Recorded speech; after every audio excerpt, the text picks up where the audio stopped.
नमस्कार, मैं हूं आशीष त्रिपाठी आपके साथ। और कांग्रेस में गुटबाजी के बाद अब चुगलखोरी से एमपी कांग्रेस अध्यक्ष जीतू पटवारी परेशान नजर आ रहे हैं।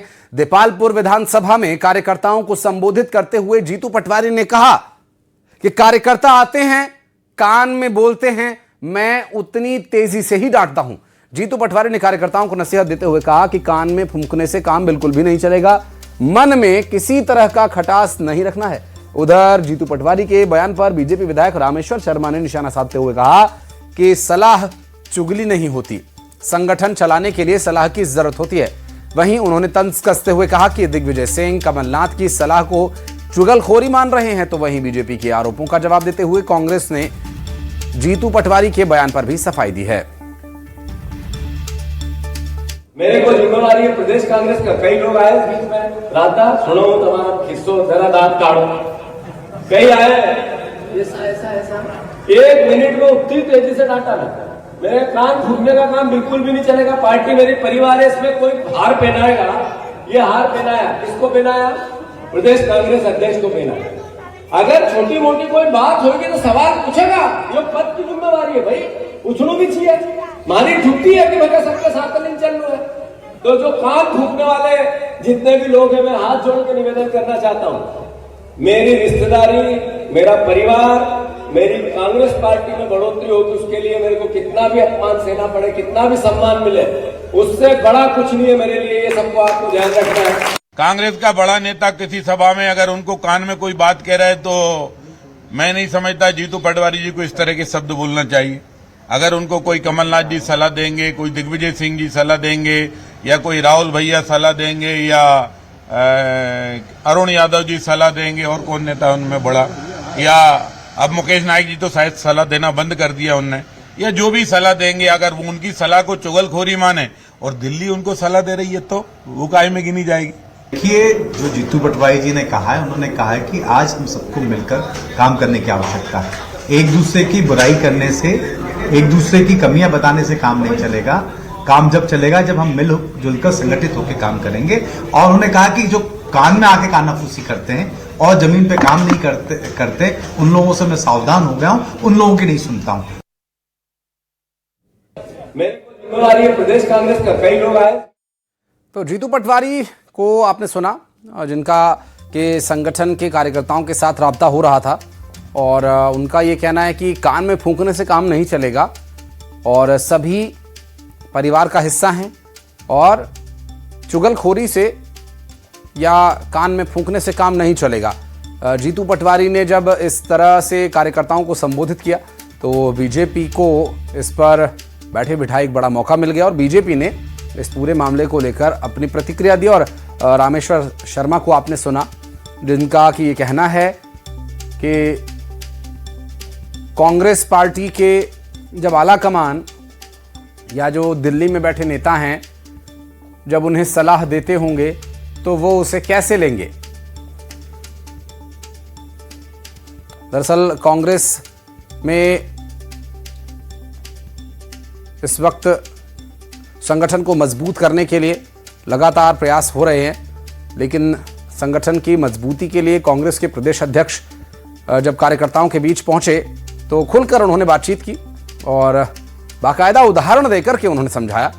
और ये एक कार्यक्रम था जिसमें कि कांग्रेस पार्टी के प्रदेश अध्यक्ष जीतू पटवारी पहुंचे थे, और बाकायदा उन्होंने हाथों में फूलों की माला उठाकर बताया कि जब मुझे माला पहनाई गई, तो माला किसे पहनाई गई? कांग्रेस पार्टी के प्रदेश अध्यक्ष को। तो जब माला पहनाई जा रही है तो शिकायत भी उनके पास जाएगी। तो एक ही समय पर ये एक तरह से विरोधाभास हो रहा है। अब जो कान में आपके बात कह रहा है, क्या वो बात सार्वजनिक मंच पर कही जा सकती है, या यदि वो बात सार्वजनिक मंच पर कही जाए तो कहीं पार्टी का डेकोरम ना खराब हो, इसके लिए भी क्या इसे उस कान में कहने वाले कार्यकर्ता की बात को सुनना चाहिए या नहीं? कई तरह के सवाल भारतीय जनता पार्टी के बयान के बाद भी सामने आई है। और सागर केसरा जी हमारे साथ जुड़ गए हैं बीजेपी से, और श्रवण नगेले जी हमारे साथ हैं, वरिष्ठ पत्रकार, और बात करेंगे। सागर जी, पहला रिएक्शन आपसे लेना चाहेंगे। रामेश्वर शर्मा ये कह रहे हैं कि जीतू पटवारी को अगर सलाह चुगली लगती है तो संगठन चलाने के लिए सलाह की जरूरत होती है।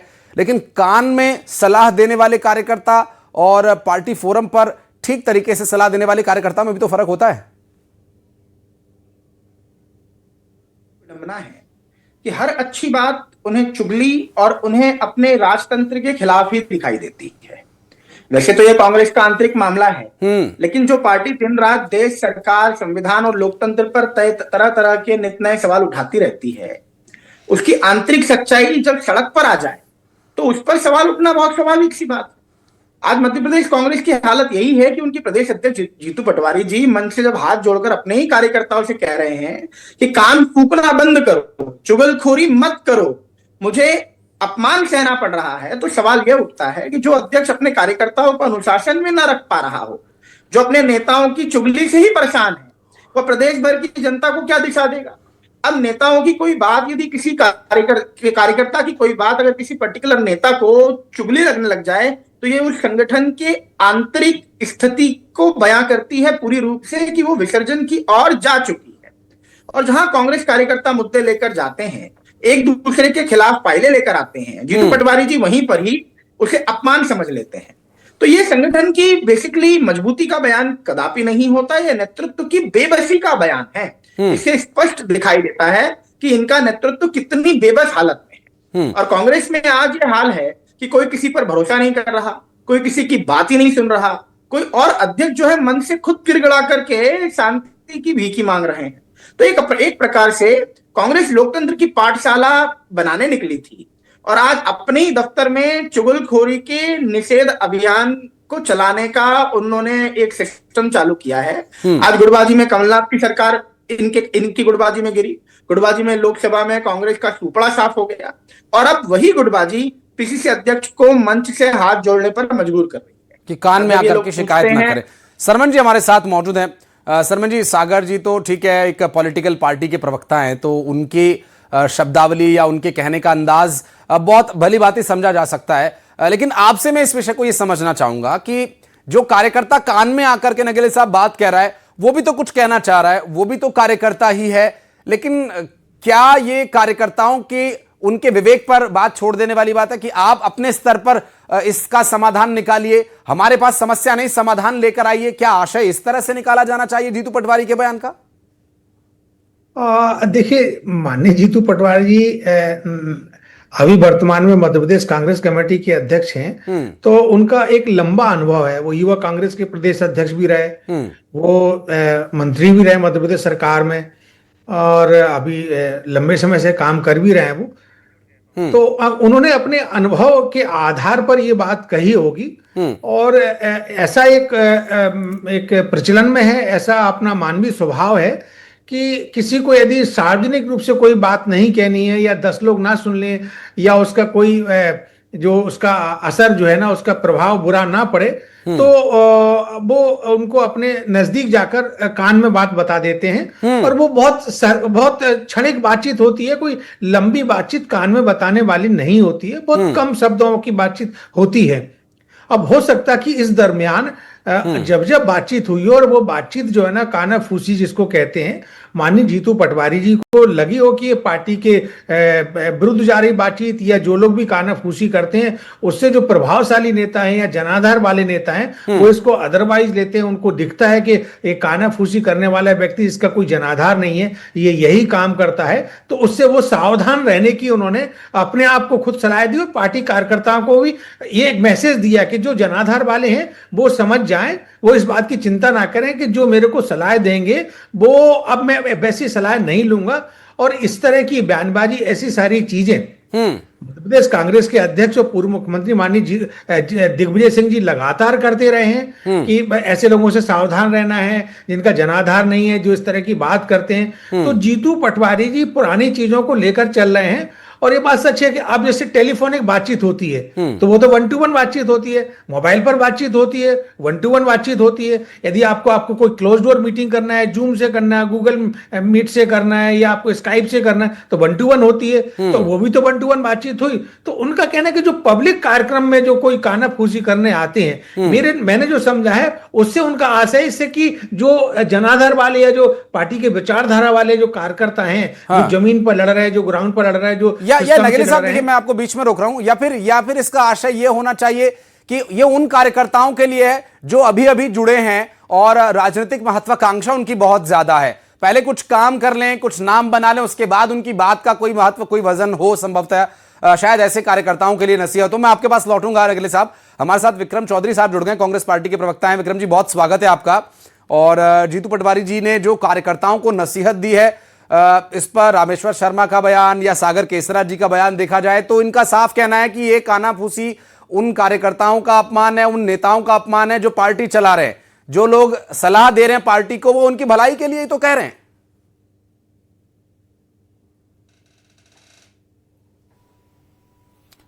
नहीं, ऐसा नहीं है कि हर कान में कही बात कानाफूसी नहीं होती है। एक समस्या, एक कोई संदेश देना भी होता है, किसी समस्या का समाधान होता है, वस्तुस्थिति से अवगत कराना भी होता है। तो जो कानाफूसी की कैटेगरी अलग है, नगेली जी कह रहे थे, बिल्कुल मैं उनकी बात से सहमत हूं कि हम फोन पे भी बात करते हैं तो क्या वो कानाफूसी थोड़ी हो जाती है। कानाफूसी को सिर्फ विशेष संदर्भ में रखना चाहिए। मैं थोड़ा लेट जुड़ा, कसेरा जी की बात में सुन रहा था, उन्होंने बेबसी शब्द ऐसा कुछ प्रयोग किया था। तो कल ही हम सीएम साहब को सुन रहे थे, वो कह रहे थे कर्मचारियों से कि यदि आप 9 बजे नहीं आएंगे, 10 बजे नहीं आएंगे तो हम आप पे सख्त एक्शन लेंगे। तमाम बातें हैं, कल डिबेट भी हुई इस मुद्दे पे। तो अब मुझे बताइए कि 20 साल की सरकार के बाद यदि सीएम को ये सब कहना पड़े तो फिर बेबसी सीएम की दिखती है कि नहीं। लेकिन हम इन चीजों को ऐसे नहीं देख सकते हैं कि हर नसीहत को जो है बेबसी के तौर पे नहीं देखा जाना चाहिए। इन्होंने एक कहा कि संकल्प से समाधान तक का एक टैगलाइन दी है। तो ये समाधान जो है वो तमाम विरोधाभासों के बीच से निकल के आते हैं। और जहां तक कानाफूसी की बात है तो ये देखिए, ये तो शाश्वत सत्य है, जहां 4 लोग रहते हैं, आपस में सबके इंटरेस्ट टकराते हैं, इधर उधर की बातें होती हैं। अब मैं आपको रामायण का सबसे बड़ा उदाहरण दूंगा कि आप मंथरा को क्या कहेंगे। कानाफूसी से तो भगवान राम नहीं बच पाए थे, तो फिर तो ये नेताओं की बात क्या कहें हम। तो हर बात को कानाफूसी की नजर से नहीं देखना चाहिए। जो कानाफूसी होती है, चुगलखोरी होती है, वो अपनी जगह है और उसका स्थान तो सनातन काल से है। राम तक को इसका सामना करना पड़ेगा। तो जीतू पटवारी तो राम भक्त हैं, तो उनका ये कहना है कि हम पॉजिटिव लाइन पे बात करें, हम नेगेटिव लाइन पे बात नहीं करें। हम भी रोजमर्रा के अनुभव हमारे होते हैं, हम जाते हैं, उनसे कुछ बात कहते हैं तो ये सबको कहते हैं कि नहीं, आप पॉजिटिव बात कीजिए, हमारे पास अब इतना संघर्ष है और इतनी बड़ी सत्ता से हमको लड़ना है। और हम एक दूसरे की शिकायत करेंगे तो जो बेचारे पानी पीने से मर रहे हैं, जो कप सिरप पीने से मर जा रहे हैं, तो उनकी लड़ाई कौन लड़ेगा। तो हमारा जो पूरा जो फोकस होना चाहिए वो इस बात पे होना चाहिए। इसकी ओर इशारा था जीतू पटवारी का। विक्रम भाई, नहीं सर, देखिए मैं आपको बताऊं कि अब मैं ये कहूं कि 2 साल हो गए, इनके निगम मंडल नहीं बन पाए, तो एक दूसरे की कानाफूसी चुगली तो हो रही है कि निगम मंडल में वो लोग पहुंच नहीं पा रहे हैं। आप राजनीतिक करने का जो तरीका है वो तो ऐसा ही होता है ना कि हर आदमी एक कोई खास बात कह के किसी नेता के नजदीक होना चाहता है। ये तो एक परंपरा है और एक चलन है राजनीतिक पार्टियों में। ये सारी राजनीतिक पार्टियों में सब बातें होती हैं, लेकिन आप ये कहें कैटेगरी जवाब लेते हैं सागर भाई से। हाँ, ये सागर कसेरा जी, विक्रम भाई का ये कहना है कि जो बातचीत का एक लहजा होता है, अगर अपने से बड़े कद का कोई नेता या कोई बड़े पद का कोई व्यक्ति आसपास है, हम उससे कोई मन की बात कहना चाह रहे हैं जो कोई और ना सुन ले या हमें जज ना करने लगे, इसलिए कान के नजदीक जाकर के वो बात कह देने की एक आदत, एक स्वाभाविक बात है। लेकिन जीतू पटवारी जी इस बात से नाराज है कि ऐसे कान में आकर के मत कहो, फिर लोकतांत्रिक तरीके से पार्टी फोरम पर बात रखी जाए, सबके सामने वो बात खुले। ये तो हर राजनीतिक दल में होता ही है। अभी तो विक्रम जी कंफ्यूज नजर आए। पहले तो वो इस बात से इनकार कर रहे थे कि कानाफूसी हुई नहीं, जबकि माननीय अध्यक्ष जी ने खुद ही बोला कि कान फूकना बंद करो, चुगली मत करो, मुझे अपमान सहना पड़ रहा है। तो दूसरा सुनिए भगवान राम जी का उदाहरण देके वो सही ठहराने लगे, कहने लगे कि ये तो इससे तो भगवान राम भी ना बच पाए तो कांग्रेस पार्टी कैसे बच सकती है। तो देखिए, कांग्रेस आज उस मोड़ पर खड़ी है जहां कार्यकर्ता की सलाह भी आज नेतृत्व को चुगली लगने लगी है। और याद रखिए, जिस संगठन में सुझाव, शिकायत और चेतावनी चुगलीखोरी समझी जाने लगती है ना, वहां संगठनात्मक पतन शुरू हो चुका होता है। अब जरा जीतू पटवारी जी के कार्यकाल का सच देख लेते हैं। नहीं तो आप रहते हो क्या वहां की कौन सी बात कही जा रही है? पुराने नेताओं की खुली नाराजगी सामने आई है, नियुक्तियों पर लगातार विवाद है, प्रभारी और अध्यक्ष के बीच में टकराव है, कार्यकर्ताओं हमारे यहाँ का सड़क पर सारा आना। कचरा तो आप ले गए हो, जो चुगलखोर थे वो तब आपके यहाँ मंत्री बने बैठे और आज हैं। मंच से हाथ जोड़कर शांति की भीख है और तो और खून से पत्र भी लिखे गए। यानी हमारे यहाँ जो आदमी गुटबाजी करके सरकार गिरा चुके हैं वो आपके यहाँ सम्मानीय और आदरणीय नेता हो गए हैं, ये क्या बात है? मैंने आपको बहुत शांति से नहीं, और आप इसकी तुलना ऐसी कैसे बातें कर सकते क्यों हैं? कर रहे हो इसकी कि तुलना करने आप के सुन रहे थे लिए क्या कि कौन ने कान में जो बात कही वो चुगलखोरी की बात थी? कर्मचारियों को नियमों के अनुरूप चलने का संदेश देते हैं, तो इसकी तुलना आप उससे करते हैं। आप सोचिए ना, ये कितनी हास्यास्पद स्थिति है। कांग्रेस के इतिहास में मध्य प्रदेश हमेशा गुटों में ही बटा रहा है। दिग्विजय बनाम कमलनाथ, सिंधिया बनाम कमलनाथ, आपने बेबसी पुराने बनाम की बात मैं, कही, मैं दिल्ली ये बात बनाम कह रहा भोपाल। था। जीतू पटवारी जी, इससे पहले भी अध्यक्ष बदले हैं, चेहरे बदले हैं, लेकिन बीमारी तो आपकी वही की वही, बीमारी तो आज तक नहीं बदली। बीमारी है आंतरिक लोकतंत्र का अरे अभाव, आप वंशवादी अपने पास तो परिस्थिति और देखो, नेतृत्व आप पर अपनी भरोसे की पार्टी की कमी। चिंता कर नहीं तो पा आपकी रहे हो, वजह से राजनीतिक बीमारी है। अनुकंपा तो यही नियुक्तियों से कारण है सरकार कि कांग्रेस संगठन चला रहे हो, चाहे वो राष्ट्रीय अध्यक्ष हो चाहे वो प्रदेश अध्यक्ष हो, राजनीतिक अनुकंपा नियुक्ति पे लगे हुए मैं आ रहा हूं हैं। सागर जी, एक बार आपको कोई फ्रेश विक्रम जी- नेता नहीं मिल विक्रम जी ने पाया, जो बात कोई कही नया है, नेता नहीं मिल विक्रम जी ने पाया। जो बात कही, सागर भाई, परिवारवाद आप नहीं कर रहे सागर हो भाई, माफी क्या? के साथ आपको रोकना चाहूंगा। विक्रम चौधरी जी, जो बात आप कह रहे हैं कि सारा कचरा आप ले गए और अनुकंपा नियुक्ति से क्या ये जो जीतू पटवारी जी का जो बयान है, क्या इसी बात की नाराजगी, क्या इसी बात की वजह से कार्यकर्ताओं का मनोबल टूटता है जो वो दूसरे रास्ते या विकल्प की ओर तलाशने लगते हैं? किसने नहीं, कहा सवाल है, मनोबल किसने नहीं, टूटता है? सवाल है, किसी ने कहा आप नहीं है, ये देखिए, सवाल है, क्योंकि कोई ना कोई वजह तो होती होगी पार्टी छोड़कर जाने की। सर ऐसा है, नहीं सर, आप भी एक संस्थान में काम कर रहे हैं, क्या हम संस्थान के हर व्यक्ति को संतुष्ट तो नहीं कर सकते? हर आदमी की जो दावेदारियां हैं, उनकी मांगे हैं, उनको कोई संस्थान पूरा नहीं कर पाता है। आप जो कहना चाह रहे हो या स्थापित करना चाह रहे हो, ऐसा कतई नहीं है। उनका एक विशेष संदर्भ में ये कहना है कि आप नेगेटिव बात मत कीजिए, कौन कैसा था, वो अच्छा काम कर रहा है कि नहीं कर रहा है, ये बात मुझे बताने की जरूरत नहीं है। आप अपनी लाइन बड़ी करिए। इस संदर्भ में उन्होंने चुगलखोरी शब्द का इस्तेमाल किया है। यहाँ आप इसको ऐसे क्यों देख रहे हो कि कोई आता है उसकी बात नहीं सुनी जाती है? और देखिए, जो चुगलखोरी होती है वो शाश्वत होती, चाहे वो किसी भी पहले तो आप स्वीकार भी करने को तैयार नहीं थे कि उन्होंने चुगलखोरी शब्द बोला है। आपने स्वीकार तो किया, यही मैं तो चुगलखोर कौन है, लिखा नहीं सामने? अरे ये चैनल चला रहे हैं, ये तो देखो, ये तो सामने ही लिखा हुआ है भैया। हमारा क्या है उसमें? मैं तो थोड़ा लेट जुड़ा हूँ इस डिबेट में। कौन ने पहले के? लेकिन विक्रम जी, आप तो मानते कोई तैयार नहीं थे, आप तो मान नहीं रहे थे कि क्या? नहीं, आशय नहीं मान रहे थे सागर जी, वो आशय से आपकी नहीं बात मान रहे मानने थे को कि तैयार नहीं उनका आशय ये था। था आपका कि एक शब्द मैंने जो सुना ये शब्द था चुगलखोरी या कान में कानाफूसी बेबसी वाली के बात, संदर्भ में मैंने मैं बात एक सवाल कही थी एक साल कि यदि कोई बात, यदि सीएम भी कोई बात कह रहे हैं तो वो अच्छी बात के लिए कह रहे हैं, वो बेबस थोड़ी यदि कर्मचारियों से काम करने के लिए कह रहे हैं। यहाँ बेबसी नहीं होती हर चीज को। एक सवाल चुगलखोरी का एक मैंने संदर्भ भी दिया था आपको। आज एक बात पर आप मानिए कि आज सीएम का समर्थन कर रहे हैं, बहुत ही बढ़िया, जय हो आपकी, जबरदस्त हिपोक्रेसी। तो सीएम का तो सभी को समर्थन करना चाहिए, राज्य का मुख्यमंत्री, किसी पार्टी का मुख्यमंत्री थोड़ी है, वो तो सभी का समर्थन लेकर के मुख्यमंत्री बने। उनको समझाओ भाई। सुनिए ना, नगेले साहब से एक सवाल नगेले साहब से, मैं चौधरी साहब, सागर जी प्लीज एक बार। नगेले साहब, एक जो राजनीतिक विशुद्धता की बात हम अक्सर करते हैं, वो क्या उसकी आज हम चाहे वो किसी भी पार्टी की बात हो, किसी एक पार्टी का नाम नहीं लेना, क्या वो राजनीति में, क्या वो राजनीतिक दलों में आज कमी महसूस होती है कि किसी भी व्यक्ति की बात का, किसी भी ऐसे पदाधिकारी की बात का अलग अलग मतलब निकाले जाने लगता है अपने हितों के हिसाब से, कि वो उनके कहने का आशय ये है या उनके कहने का आशय ये है? तो ये क्या राजनीतिक विशुद्धता की कमी है जिस वजह से आज ये हालात बन रहे हैं? आप बिल्कुल सही कह रहे हैं, राजनीतिक विशुद्धता की कमी है। और एक और मैं शब्द बता रहा हूं आपको, जो राजनीतिक शुचिता की बात जो होती थी एक समय में किसी भी राजनीतिक दल के माध्यम से, अब वो देखने सुनने में नहीं आती है। अब सब के सब जो है ना, सिर्फ एक बात का अपना ध्यान रखते हैं कि किसी न किसी प्रकार से हमारी एन केन प्रकार सत्ता बनी रहे, सरकार बनी रहे, और हम अपना देश में, प्रदेश में, जिले में, शहर में राज करते रहें। ये एक मानसिकता रह गई है। और ये बात सच है कि जो माननीय जीतू पटवारी जी ने कहा है, उसमें मेरे को एक चीज अलग से संदर्भ नजर आ रहा है, जो अभी किसी एक प्रवक्ता ने कहा है। मैं हालांकि प्रवक्ताओं का नाम नहीं लेता हूं मैं, कि इससे तो मेरे को ये महसूस होता है, ये प्रकट होता है कि जीतू पटवारी जी तो पार्टी में लोकतंत्र चाहते हैं, पारदर्शिता चाहते हैं, तभी तो कह रहे हैं वो कि कान में नहीं कहो, पब्लिकली कहो।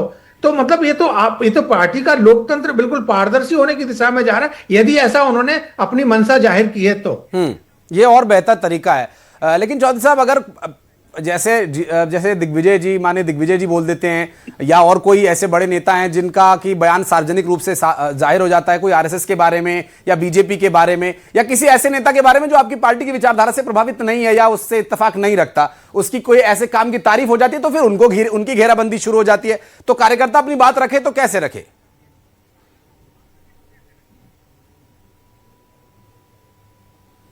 आपने किससे पूछी है बात? विक्रम चौधरी जी, आपसे सवाल है कि अगर पार्टी खुले मन से कार्यकर्ताओं को बात रखने का मौका देती है तो पार्टी में उसकी घेराबंदी अलग तरीके से हो जाती है और कान में वो बोल नहीं सकता, तो फिर बात कैसे रखेगा? नहीं, ऐसा नहीं, ये बात आप देखिए, कान में बोलना जो है कोई संदेश पहुंचाना भी होता है। कान में बोलना हमेशा चुगली करना नहीं होता है। हाँ। है ना, जब आप के प्यार मोहब्बत की बात अपने प्रेयसी से करते हो तब भी चिल्ला के थोड़ी कहते हो उसके कान में, या उसको चिट्ठी लिख के पहुंचाते हो, तो इसका मतलब थोड़ी कि इसने प्रणय निवेदन किया है तो चुगलखोरी हो गई है वो। तो संदर्भ बात का होता है, वो उस बात से निश्चित होती है कि बात किस कैटेगरी में, कि सलाह दी है, कि कोई गोपनीय सूचना दी है, अथवा चुगली की है। तरीका एक ही है कान में कहने का, लेकिन बात क्या है इससे पता चलता है कि उस बात का मिजाज कैसा है। तो ऐसा नहीं है, हमारे यहाँ बात खुले फोरम पे भी कही जाती है, कान में भी कही जाती है। और यदि हमको भाजपा के खिलाफ कोई बात कहना है और कोई जैसे वो भाषण दे रहे हो और उनका कि साहब ये बात आपकी रह गई है बोलने से, चुपचाप जाके पर्ची रख दी है, तो वो चुगली थोड़ी कहलाती, वो तो एक उसमें समय की कमी है। एक आखिरी कमेंट मैं सागर जी से ले लेता हूं, समय की कमी है। सागर जी, आखिरी कमेंट क्या कहना चाहेंगे? देखिए, जीतू पटवारी जी के बयान पर ये फिर कंफ्यूज दिखाई दे रहा है। इन्होंने फिर कहा कि वो चुगली नहीं है, लेकिन उनका वाक्य बेसिकली नेतृत्व की महानता नहीं दर्शा रहा, वह नेतृत्व की असहायता दर्शा रहा है। सशक्त संगठन में अध्यक्ष बेसिकली अपमान से ऊपर अनुशासन स्थापित करता है, और यहाँ पर अध्यक्ष जो है वो दिशाहीन दिखाई दे रहे हैं और कांग्रेस। चलिए, समय कम है, बहुत माफी के साथ आप दोनों को रोकना चाहूंगा। बहुत बहुत शुक्रिया आप तीनों, खास